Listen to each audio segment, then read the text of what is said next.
Alright, hey, so I'm here with the S100, and you may remember the S110 video I did. What happened with that is that the lens on this got jammed and it was in the store for repair, and we got the S110 to use while it was out for repair. So I've got it back now, the original S110. It's repaired, and so I just wanted to do a video with my thoughts on the S100 and say a few things about the S100 versus the S110 and the differences. Now, what I like about both of them is the solid build quality. They both have metal body and they have a nice weight to them. They're not too heavy for your pocket or anything, but they have a really good construction. Both made in Japan. I really like the ring because that gives you a stepped zoom. The zoom is 5 times, which is 24mm equivalent to 120mm equivalent. And so I like to do this. You can do 24, 28, 35, 50, 85, 100, and 120. And I like that a lot because I like to, whenever I'm taking a picture, I pretty much have a rough idea of what focal length I want it at. So I like to be able to do the stepped zoom, and that's one of my favorite features on both of them. One of the little things is that this little rib here was missing on the 110, but the little ridge here for your thumb was a lot larger on the 110. So I actually found that the ridge here was a little bit nicer on the 110, but that's a very little thing. Both of them have full 1080p video, and you can zoom while you're doing the video, but it's only 24 frames per second video, and for me personally, I find that looks a little bit too jittery. Another thing that was mentioned in the last video, and it's true, is that when you zoom during a video, there is a very pronounced grinding noise that the lens makes, and that transfers into the video, and you can hear it in the video. So if you're doing a video, try not to zoom. But one of the things I'm very pleased about is that with the 120 that they just announced, they added what I was hoping they would add, which is 30 frames per second video, but they also did one better, and they're also adding 60 frames per second video with the S120. So we'll have to wait and see whether the lens grinding noise is still there. Hopefully they've worked on that, but at least they've upped the frame rate quite a bit for the S120. Another couple things about the 100 that I didn't like was that it had an f2.0 lens and a 460K dot screen, when the Nikon P330 had a f1.8 lens and a 922 dot screen.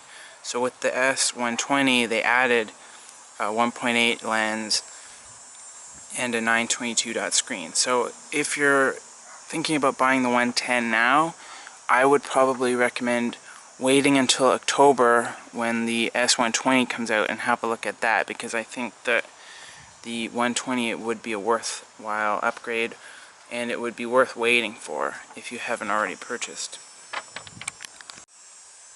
One of the things that the S100 had that they dropped for the 110 is GPS. Now, I haven't actually tried it, but I was traveling recently and I used the 110, and I would have liked to have had the GPS on the 110 while I was traveling, but I haven't tried this GPS on the 100 to see how fast it locks or how it actually works. I know that I had the Samsung WB 850F, and that had GPS, but it took a while to lock some of the time. Sometimes it locked pretty fast, and then once it was locked, as long as you didn't shut the camera off, it would stay locked most of the time, but sometimes it didn't lock fast enough for you to get the shot that you wanted. But I liked having it because I like, on Flickr they have the map underneath the photo and it shows where your photos were taken. So if you're taking photos with the iPhone, you always get that, but then when you take photos with the real camera, sometimes you wish you had the location data. And I think it would be nice to have location data for all photos. So having GPS in cameras is nice, but I think it needs to be worked on a little bit so that it's faster locking and better. But either way, they've dropped it in the 110, and I don't know for sure if it's back in the 120. I didn't think to check that.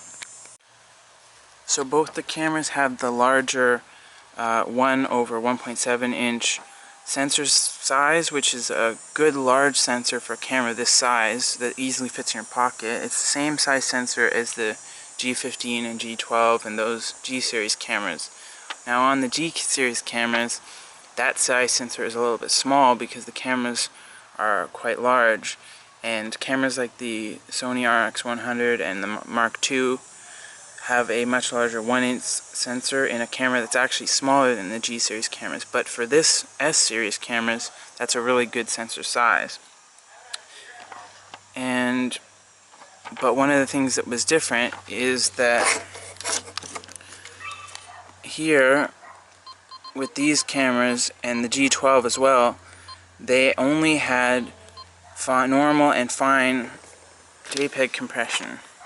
And with the S110 and the G15, they brought back super fine JPEG compression, which is something they had in the older cameras. Then it went away for a while, and now it's back with the newer cameras. So I like to shoot JPEGs because they're easy, and I like the JPEG processing that Canon does. But I like to do super fine JPEGs because I like to have the best quality JPEG possible. So I'm pleased that they've brought back the super fine processing in the newer cameras, but I'm a little bit disappointed now that I'm using fine. I'm stuck with fine again with this S100. But that's something that they've brought back in the newer cameras. Now this little logo here, when I first turned the GPS on, had a little, I don't know what it actually is, to be honest, but it had a little cross along it. So I assume that means it was not locked. Now it doesn't have that, so I guess it is locked. But it seemed to take quite a while for it to lock, and I'm just outside. I'm not moving or anything. So that is what I was talking about with the GPS needing to be worked on a little bit and be faster.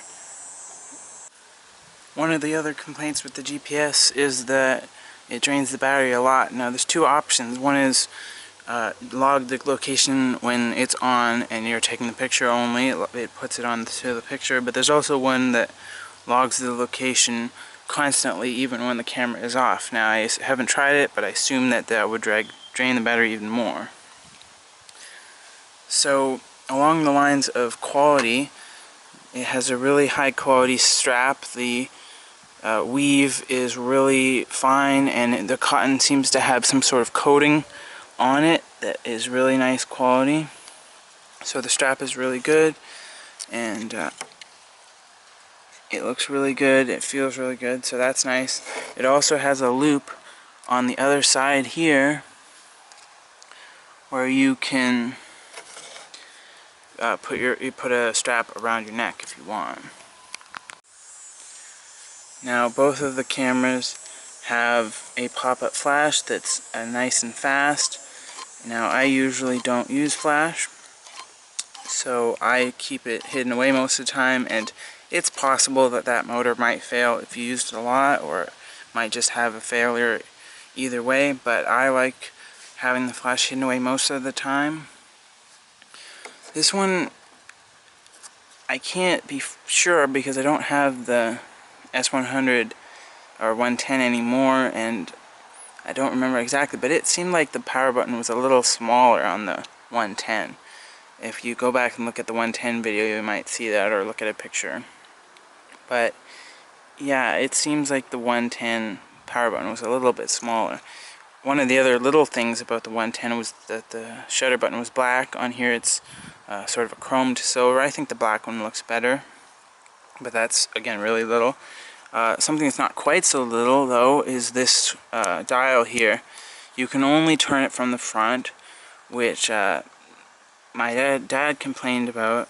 It seemed like you were kind of flexing the switch when you were doing that, but I don't really seem to feel that too much. But It has a really good click to it. It really sounds good and feels good when you click it. Some of them, for example, the Samsung camera that I had, the dial on top was on the corner like this, and it was really loose. And every time I would pull it out of my pocket, half the time the mode was switched to another mode, and I'd have to switch it back to P or whatever I was shooting. So having a dial is one of those things that once you get to use it more, you notice whether it's a good dial that doesn't switch or it's a loose dial that switches too much.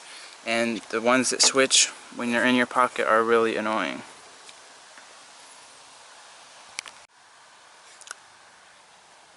Also, both of the cameras are made in Japan. Not all of the models are.